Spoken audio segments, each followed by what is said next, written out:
Well, this is another reason why you check your stuff every year. Kind of look. The end of the shock's got a bend to it to the left. Turret's got a little bend to the right. So, and then we also found broken bolt holding the actual shock mount, and we haven't quite decided yet. It's got a little oblong hole which caused it to snap the weld, so the weld's all rusty. So that was probably my weld.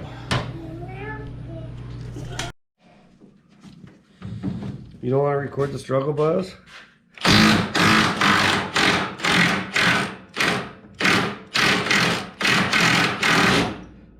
turned it on for the struggle bus. Oh.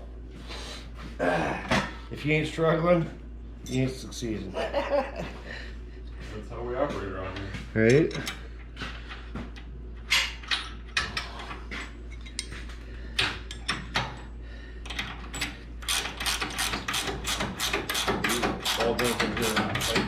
Nope, I still gotta tighten the lowers too. Slacking off. You have the upper stuff, right? Yeah. I got those bolts changed around, they look a lot better. Okay.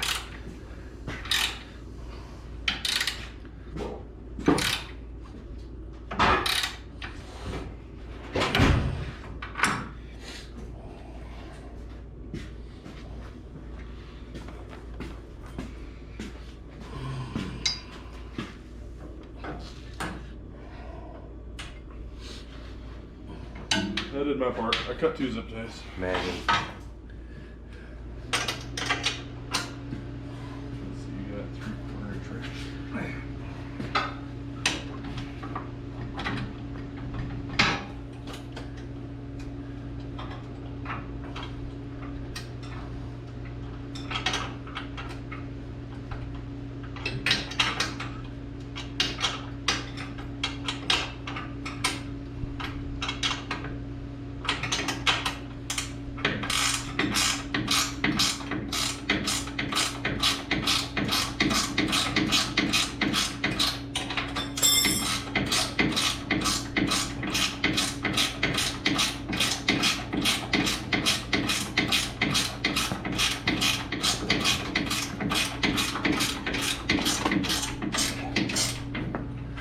Not super tight, right? Not super tight. Good. Man.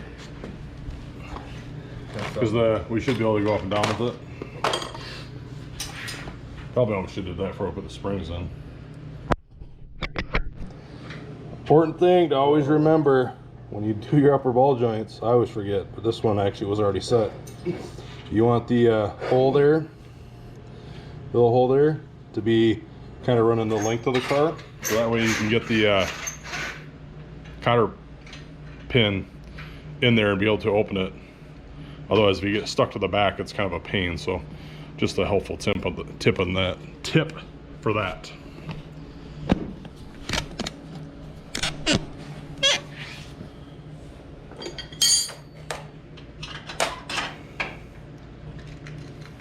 Yeah, turn's pretty easy.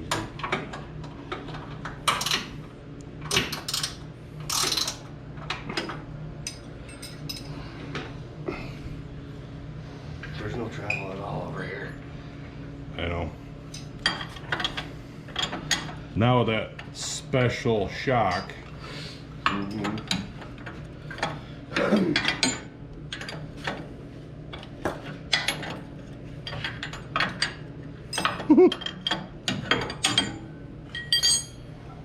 can't see that one.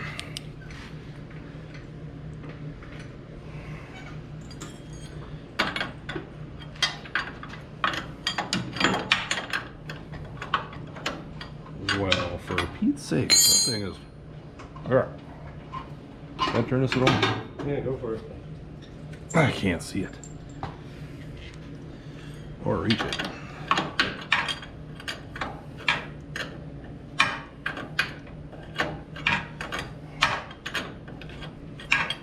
Let's do this.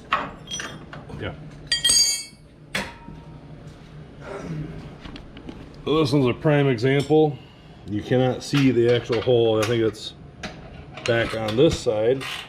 So when you go to put the cotter pin in, you can't get to the back. So I got to turn that 90 degrees to get it back where I can actually get the cotter pin in.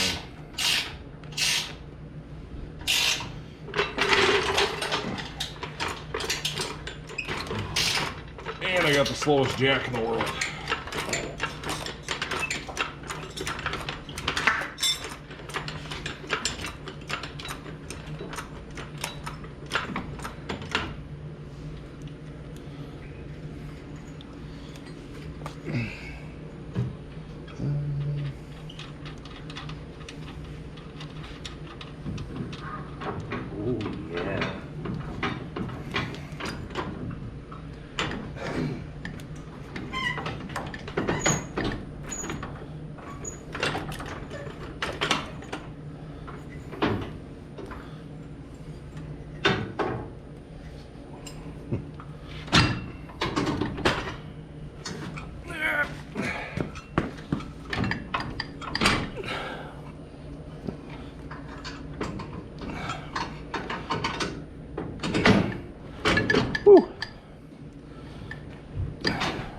Adam, you like cinnamon rolls?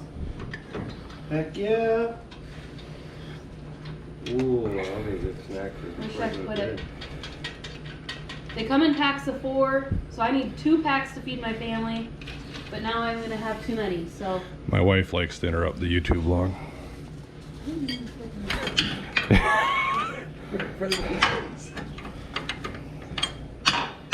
She doesn't want to be on it, so she's not going to be on camera, but we did hear her. Bye, wife.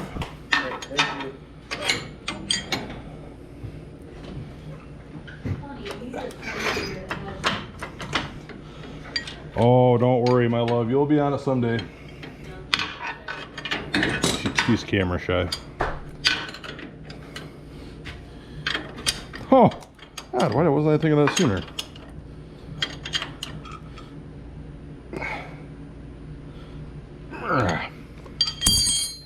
Yahtzee! Whoops.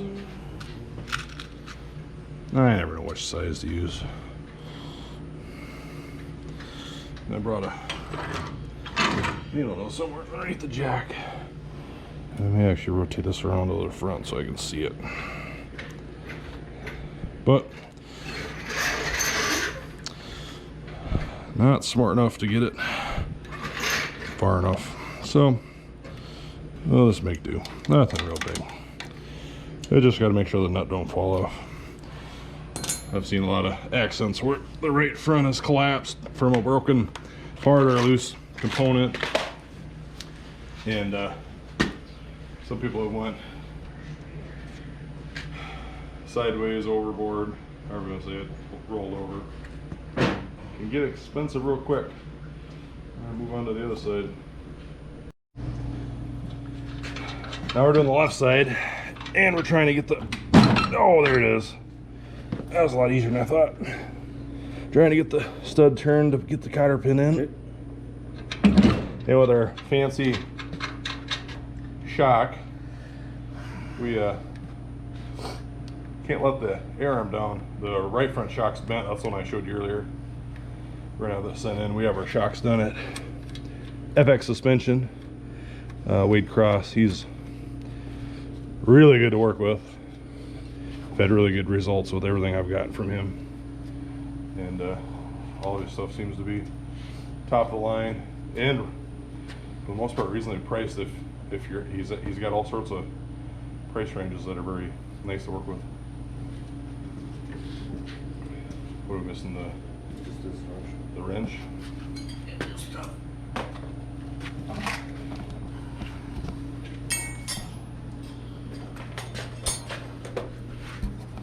See if we can get you a little different angle here. Dangle. I do got a new clamp that's coming in handy, so I can hold you steady and work, or watch Adam work. Typical. And he ain't lying.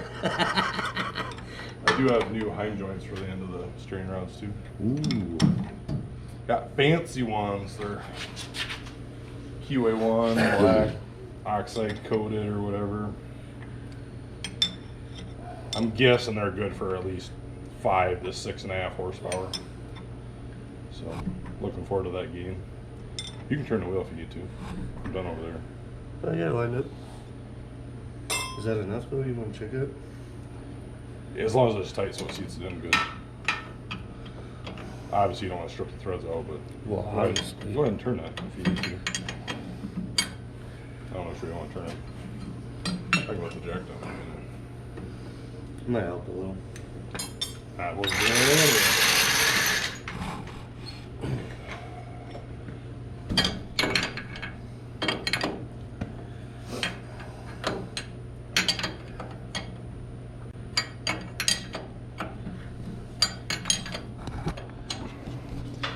In the case anyone hasn't noticed yet, I am wearing my Buffalo Bill shirt. My poor Bills lost to the Kansas City Chiefs this last weekend.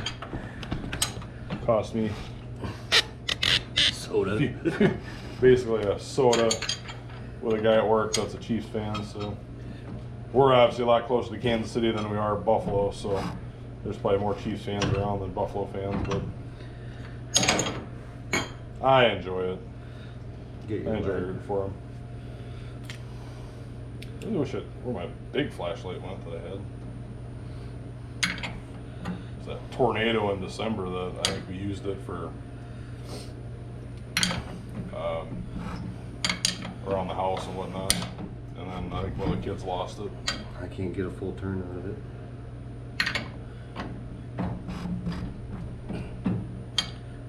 That's where it's at. Yeah, that's fine. As long as it's locked down. As long as the seat's that tapered. I got it tight, so then back it off.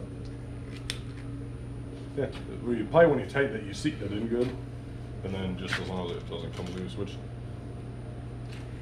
I don't remember which way the pressure is on that. It should be pressing against the nut, so it should never really want to come loose, I don't think. I'm just trying to talk smart, I don't know if it's true or not.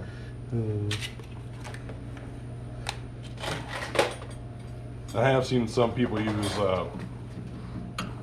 like, I don't know how many penny, I'm not a construction guy, but they use like a nail to lock those in.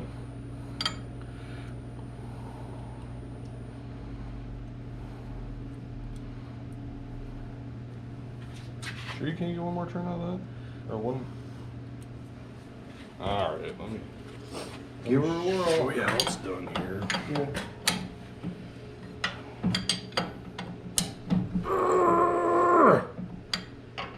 Yeah, good call on that. I got everything now. I think we need to go to the next size bigger. Longer? No, they're all the same. I think they got spilt at one time. So I think it's the biggest one. Will that one fit in there at least? Here's a better one. no. Straight. I don't think those will fit in there. Here, put a straight one in there. That's a gazillion miles long. Yeah, but we can cut it off. No, you don't cut it off because otherwise that's how you got to straighten it. Okay, here you go. Yeah, Oh, yeah. oh yeah. That's too long. Yeah, what the hell? There you go. It's just a race car.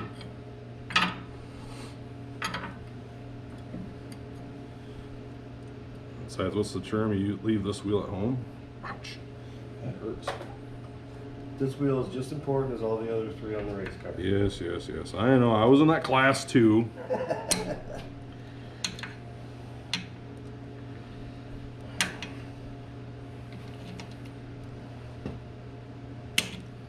Yeah, that's good. I think whatever. We got one on the top, right? Oh yeah. You didn't bend it. No, I'm still working on the bottom one. Oh, geez. The top one's tight though? Yeah. Hallelujah.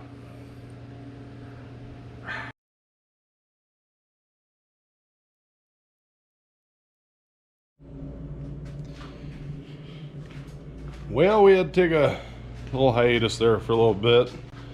I know this will be part of this video, but we haven't been out here in a few days. My crew guy's been sick, and a lot of things I've been wanting to do have been needing a couple people at a time to help out. So one of the things I've been trying to do is I've been trying to bleed my master cylinders. They were completely empty this year. Been putting some different fluid in this year. That'll help keep the brakes from overheating.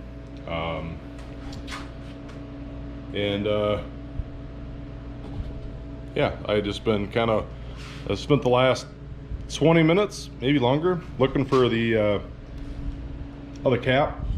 And I think when I was kind of screwing around last night, I bumped the car, used my bumper jack to go up and down, and lo and behold, I found it. You can see it way down in the bottom of the foot box. It must have fell off. I had it sitting up on top of the car. So yeah, so that was 20 minutes wasted, but we getting ready to just keep bolting some stuff on. I've been trying to find a few things that I can do myself without needing a second set of hands. We got the Nerf bars out, kind of just patching up a little bit of the paint where it'll be sticking out from the car. They are powder coated, but they were on the car last year, so they got beat up a little bit. There's some rock chips, paint fade, that kind of stuff, dirt, debris, few dents. We did rub fenders a little bit. Well, not fenders, but we had some tight quarter racing a few times this year. And actually the first race of the year, we bent the Nerf bar. It was brand new. We bent it, and it was bent all year. We had some frame damage last year that we had straightened, and the guy is Scott's Body Shop up in Mapleton. He was pulling on it and actually pulled the Nerf bar back straight, probably just as straight as it was to start the year. So that's kind of cool. So it's actually straight now. Just got some little ripples in it, but nothing major. And they don't stick outside of the car, so I'm just touching up the areas that are going to be sticking outside the car or outside the body. So we figured since we got new powder coating on the frame, we'll try and keep as much of the visual components kind of nice and tidy. I don't think I have it on my schedule to hit any car shows, or if I'll be able to make any. We're a little bit late on the list for decals this year. We just got a late start with some things and some unforeseen circumstances that are delaying us a little bit. We were on vacation too for 10 days, 2 weeks. So we did lose some time this off season that we have to try and make back up. Got the fuel cell mounted in, and that's all bolted down tight. We do have bumpers made. Got 2 bumpers made and a rear bumper made. I'm waiting to just pick those up. They're at a shop nearby. I just keep forgetting either to pick them up or don't get to it. I should have given him a hard time. He's probably in town just as much as I am driving by his shop. I should decide to deliver it, but yeah, we'll see how that goes. But yeah, getting back to the brakes, I know I jump around quite a bit. I got kind of scatterbrained.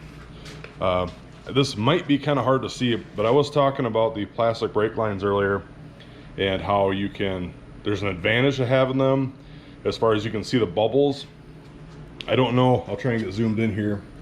I don't know if you can see from right about like this point to about, I think this point by the zip tie, you can see there's a light spot in there. That's an air bubble. And it kind of makes sense because this is a little bit of the higher portion of the car. And I did have some problems when I was trying to bleed the brakes myself. I don't know why I can't get it to bleed out of this bleeder, but you can see, and here's another one, just looking back from this point down to about here, you can see there's just a little white spot in there, lighter spot, and that's an air bubble. And I was able to bleed the left front by myself. I'm gonna go back through this and do it the standard way with pumping it and bleeding it, but I wanted to try and get most of the oil sucked into the lines because I have a new fluid, new oil, new fluid.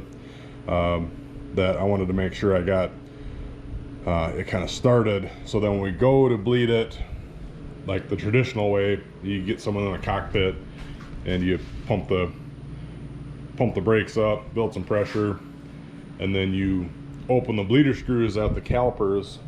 It'd be like that little screw right there. Right there, that's the bleeder screw. You open that and you push the fluid out, and you just keep pushing fluid, solid fluid, until you get all the air bubbles pushed out.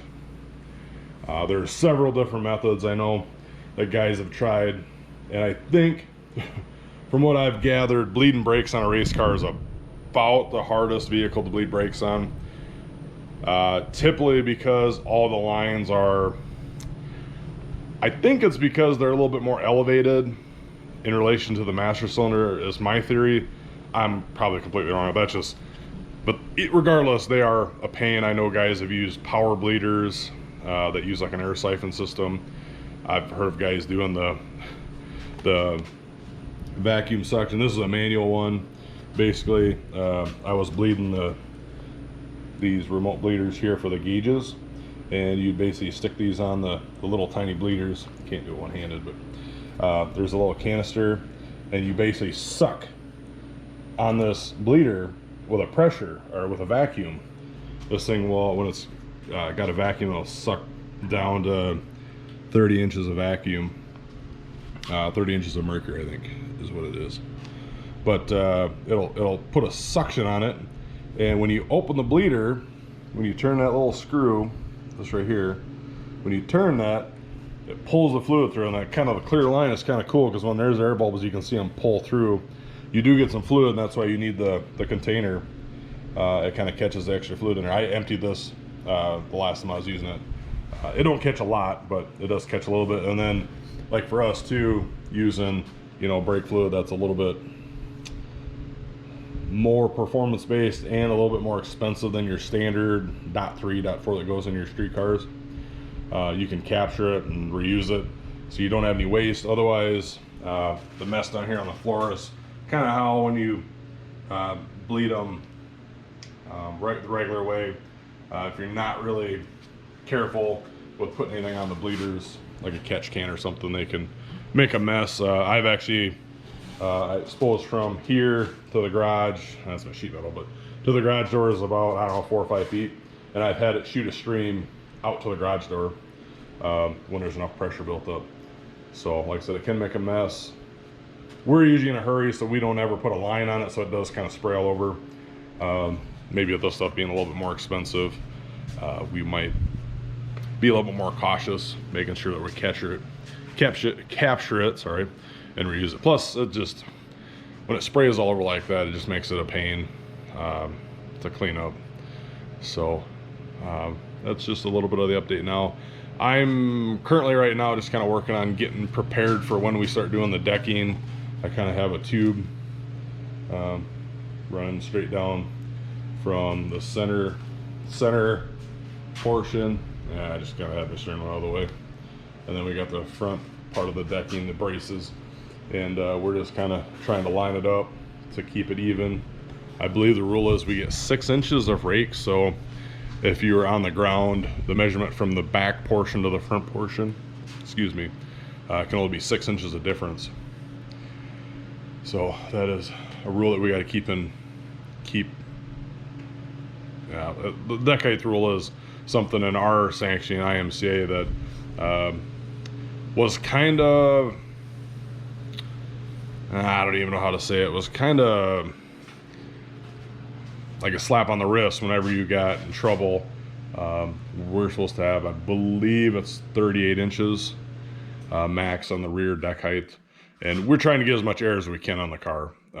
Basically, air is a free resource we don't have to pay for, so trying to catch it and use it as downforce helps us, just like an Indy car. You know, they use downforce as a major component to their handling.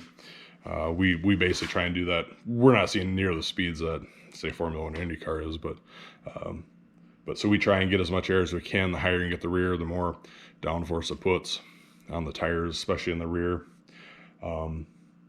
So now they've kind of got rules. where if you're over that, you can get dock positions where you used to be able to have to fix it for the next race. Or if you went to a track, you know, they caught you. If you didn't go back, you didn't really have to fix it, especially if your home track didn't enforce it. I don't think I've ever got dinged on it, other than a pre-inspection. I did get told once it was higher, and we had added fuel and cut it down, and we went back, and somehow it was higher, which I know the suspensions can settle funny, but kind of a weird deal. Regardless, we got under the spec. We've been teched a few times last year, then came out just fine. So, but this year we are. I think I showed those off. Let me see where I put those. Yeah. So we got these nifty. They're a like a self-adjusting, almost like a swedge tube. You basically turn the inner portion one direction, and it actually, like a turnbuckle, it makes it longer or shorter, and we can do that in the back to help keep the deck height where we want it. Or if we notice that it's too high, we can adjust it down, or again, trying to get as much air as possible. If we need more, we can actually crank it up some, you know, as long as we stay within that 6 inches of rake rule. There's a little bit more in-depth portion of that rule. You can only have like 3 inches max at halfway. So you can't do, let's say if you measure the front, middle, and back, between front, middle, and rear, I think you can only have a max of 3 inches or 6 inches of total. I think that's how it's kind of worded. It is kind of goofy.